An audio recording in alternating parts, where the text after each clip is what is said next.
গাজায় ইসরায়েলের স্থল অভিযানের মূল পর্ব শুরু। নেতানিয়াহু বাহিনীর বর্বরতাকে ভয়াবহ আখ্যা কানাডার। একদিনে নিহত আরও 106 ফিলিস্তিনি। ইয়েমেনেও ব্যাপক বিমান হামলা। ইউক্রেনে আক্রমণ জোরদার রাশিয়ার। খার্কিভে একের পর এক ড্রোন ও ক্ষেপণাস্ত্রের আঘাত, ক্ষতিগ্রস্ত কয়েকটি ভবন।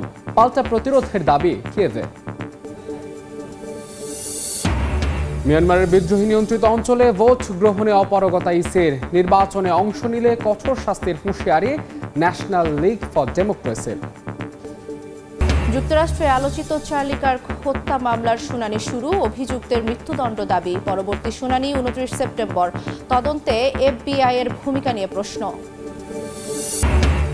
এবং ভয়াবহ বন্যায় বিপর্যস্ত ভারতের মণিপুর। পানির নিচে বহু গ্রাম, পানিবন্দী বহু মানুষ। হিমাচলে ভূমিধসে ব্যাপক ক্ষয়ক্ষতি।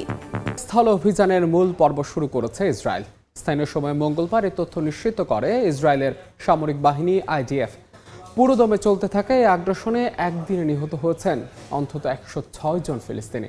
আক্রমণের মুখে দলে দলে গাজার উত্তরাঞ্চল ছেড়ে যাচ্ছেন হাজারো ফিলিস্তিনি। নেতানিয়াহু বাহিনীর বর্বর এ হামলাকে ভয়াবহ আখ্যা দিয়ে তীব্র নিন্দা জানিয়েছে কানাডা।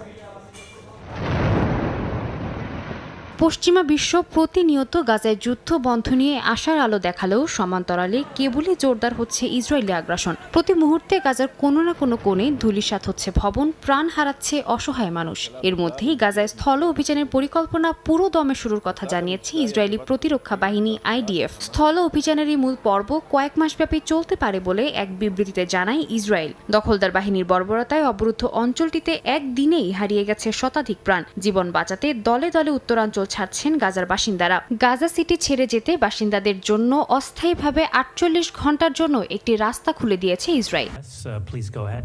প্রায় 2 বছর ধরে চলা যুদ্ধে গণহত্যার জন্য ইসরায়েলকে দায়ী করেছে জাতিসংঘের কমিশন অব ইনকোয়ারি। আন্তর্জাতিক আইন মেনে এই দায় স্বীকার করার আহ্বান জানান তারা। এছাড়াও জাতিসংঘের মহাসচিব আন্তোনিও গুতেরেস মঙ্গলবার পুনরায় নিশ্চিত করেছেন যে ইসরায়েল ফিলিস্তিন সংঘাত নিরসনের একমাত্র কার্যকর উপায় হল দ্বিরাষ্ট্র সমাধান। তবে বাস্তুচ্যুত ফিলিস্তিনিরা বলছেন এই স্বীকৃতি এসেছে অনেক দেরিতে।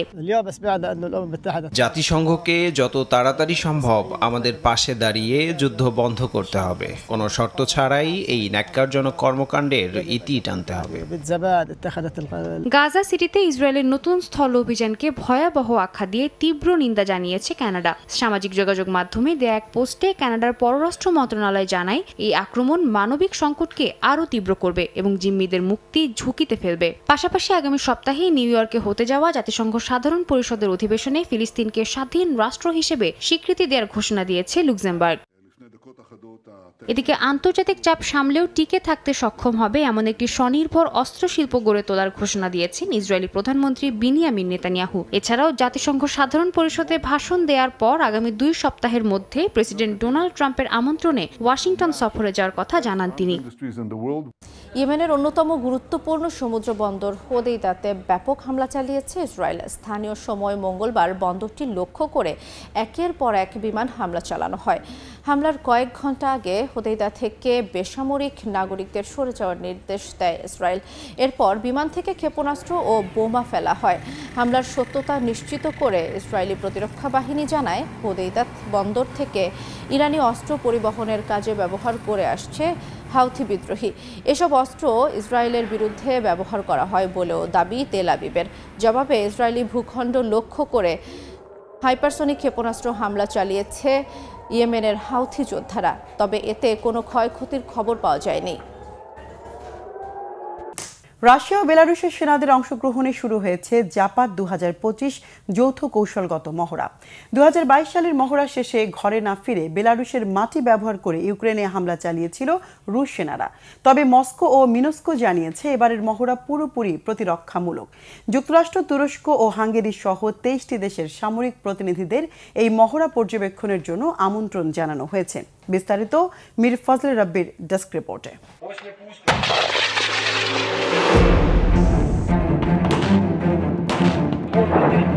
বেলারুশের রাজধানী মিনস্ক থেকে 72 কিলোমিটার দূরে বিশাল মাঠে চলছে তুমুল লড়াই। বোমারু বিমান থেকে ফেলা হচ্ছে বোমা, আকাশ ভরে যাচ্ছে ধোঁয়ায়। তবে এটি আসল কোনো যুদ্ধ নয়, এ সবই সামরিক মহড়ার অংশ।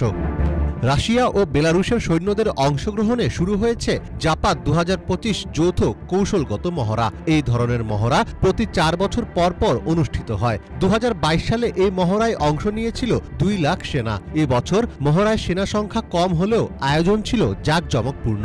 মস্কো ও মিনস্কের পক্ষ থেকে বলা হয়েছে যে এই মহড়া পুরোপুরি প্রতিরক্ষামূলক। বেলারুশের প্রতিরক্ষা মন্ত্রণালয়ের তথ্য অনুযায়ী মহড়ায় মোট 23টি দেশের প্রতিনিধি উপস্থিত ছিলেন। এর মধ্যে ন্যাটো সদস্য তুরস্ক, হাঙ্গেরি ও যুক্তরাষ্ট্রের 2 সেনা কর্মকর্তা বিশেষভাবে নজর কাড়েন। 15 সেপ্টেম্বর মহড়া চলাকালে হঠাৎ করেই উপস্থিত হন যুক্তরাষ্ট্রের সেনা কর্মকর্তারা। বেলারুশের প্রতিরক্ষা মন্ত্রী ভিক্টর ক্রেনিন নিজে মার্কিন কর্মকর্তাদের মহড়া ঘুরে দেখান। তাদের উপস্থিতি যুক্তরাষ্ট্র বেলারুশ সম্পর্কের নতুন উষ্ণতার ইঙ্গিত দিচ্ছে, যদিও মার্কিন কর্মকর্তারা সাংবাদিকদের সাথে কোনো কথা বলেননি। তবে পোল্যান্ডের প্রধানমন্ত্রী ডোনাল্ড টাস্ক এই ধরনের মহড়াতে মোটেও খুশি নন। গত সপ্তাহে পোল্যান্ড অভিযোগ করে যে একটি রুশ ড্রোন তাদের আকাশসীমা লঙ্ঘন করেছে। ন্যাটো এর জবাবে যুদ্ধবিমান পাঠিয়ে কিছু ড্রোন ভূপাতিত করে। একই ধরনের ঘটনা ঘটেছে রোমানিয়ার আকাশসীমাতেও। ইউরোপের নেতারা আশঙ্কা করছেন যে এই ধরনের ড্রোন অনুপ্রবেশ কোনো দুর্ঘটনা নয়, বরং রাশিয়ার একটি কৌশল। মিয়ানমারের বিদ্রোহী গোষ্ঠীগুলোর দখলকৃত অঞ্চলে ভোট আয়োজন সম্ভব নয় বলে জানিয়েছে সামরিক জান্তা। সম্প্রতি রাষ্ট্রীয় গণমাধ্যমে প্রকাশিত নির্বাচন কমিশনের বিজ্ঞপ্তিতে জানানো হয়, বেশিরভাগ অঞ্চলই বিদ্রোহীদের নিয়ন্ত্রণে, যেখানে সেনাদের প্রভাব নেই বললেই চলে। এর মধ্যে সেনা আয়োজিত আসন্ন নির্বাচনে কোনো দল অংশ নিলে কঠোর শাস্তি পেতে হবে বলে হুঁশিয়ারি দিয়েছেন মিয়ানমারের বিরোধী দল ন্যাশনাল লীগ ফর ডেমোক্রেসি।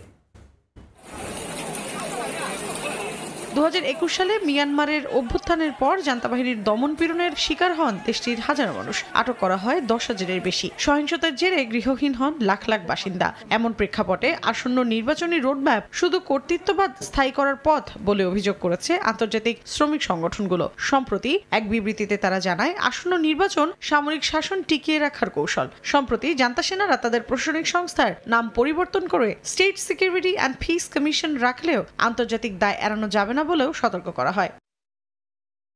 এরই মধ্যে চলতি সপ্তাহে দেয়া এক বিবৃতিতে মিয়ানমারের ন্যাশনাল লীগ ফর ডেমোক্রেসি বা এনএলডি জানায়, আসন্ন নির্বাচনে প্রার্থী হওয়া তো দূরের কথা, যে কোনো ধরনের অংশগ্রহণকেও দলীয় শৃঙ্খলা লঙ্ঘন হিসেবে গণ্য করা হবে। শাস্তির আওতায় আনা হবে সংশ্লিষ্ট সবাইকে। এনএলডির অভিযোগ, সীমিত অঞ্চলে ভোট আয়োজনের চেষ্টা আসলে সামরিক শাসনকে বৈধতা দেওয়ার প্রহসন। গণতান্ত্রিক বৈধতা বজায় রাখতে দলটি 2020 সালের ভোটকেই একমাত্র গ্রহণযোগ্য নির্বাচন হিসেবে পুনরায় ঘোষণা করেছে।